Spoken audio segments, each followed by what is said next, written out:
ওম শান্তি। 21/2/2024 প্রাতঃমুরলি বাপদাদা মধুবন। বাবা আজকে বললেন, মিষ্টি বাচ্চারা, জ্ঞানের তলোয়ারের যোগের ধার চাই, তবেই বিজয় হবে। জ্ঞানে যোগের ধার থাকলে তার প্রভাব অবশ্যই পড়বে। প্রশ্ন: তোমরা হলে খোদার পয়গম্বর, ঈশ্বরীয় বার্তাবাহক। সম্পূর্ণ দুনিয়াকে তোমাদের কোন বার্তা দিতে হবে? উত্তর: সম্পূর্ণ দুনিয়াকে এই বার্তা দাও যে খোদা বলেছেন, তোমরা সবাই নিজেকে আত্মা ভাবো, দেহ অভিমান ত্যাগ করো। আমি তোমাদের পিতা, একমাত্র আমাকে স্মরণ করো, তবে তোমাদের মাথা থেকে পাপের বোঝা নেমে যাবে। কেবল এই এক বাবার স্মরণের দ্বারা তোমরা পবিত্র হবে।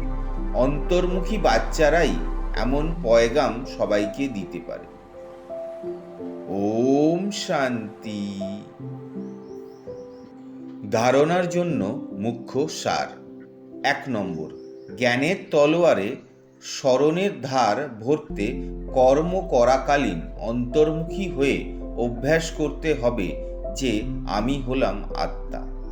আমি আত্মার প্রতি বাবার আদেশ হলো, নিরন্তর আমাকে স্মরণ করো।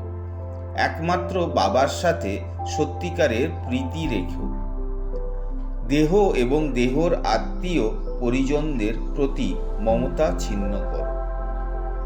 2 নম্বর, প্রবৃত্তিতে গৃহস্থে থেকে একে অপরকে সাবধান করে হংস হয়ে উঁচু পদ নিতে হবে। ক্রোধের অংশটুকুও বের করে দিয়ে নিজের বুদ্ধিকে সিভিল বুদ্ধি করতে হবে। আজকের মধুর বরদান হল, সাক্ষী হয়ে কর্মেন্দ্রিয়র দ্বারা কর্ম করে কর্তৃত্বের অভিমান থেকে মুক্ত অশরীরী ভব। যখন চাও শরীরে এসো, আর যখন চাও তো শরীর থেকে মুক্ত হয়ে যাও। কোনো কর্ম করতে হলে কর্মেন্দ্রিয়র আধার করো, কিন্তু আমি আত্মা কর্মেন্দ্রিয়ের আধার নিয়েছি, এটা ভুলে যেও না। আমি করছি না, কর্মেন্দ্রিয়র দ্বারা করাচ্ছি। যেরকম অন্যদেরকে দিয়ে কাজ করাও, তো সেই সময় নিজেকে আলাদা মনে করে থাকো। সেই রকমই সাক্ষী হয়ে কর্মেন্দ্রিয়ের দ্বারা কর্ম করাও। তাহলে কর্তৃত্বের অভিমান থেকে মুক্ত অশরীরী হয়ে যাবে।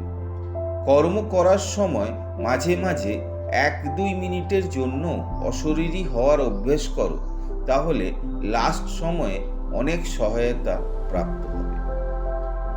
স্লোগান: বিশ্ব রাজন হওয়ার জন্য বিশ্বকে সাকাশ প্রদানকারী হও। শুক্রিয়া বাবা। ওম শান্তি।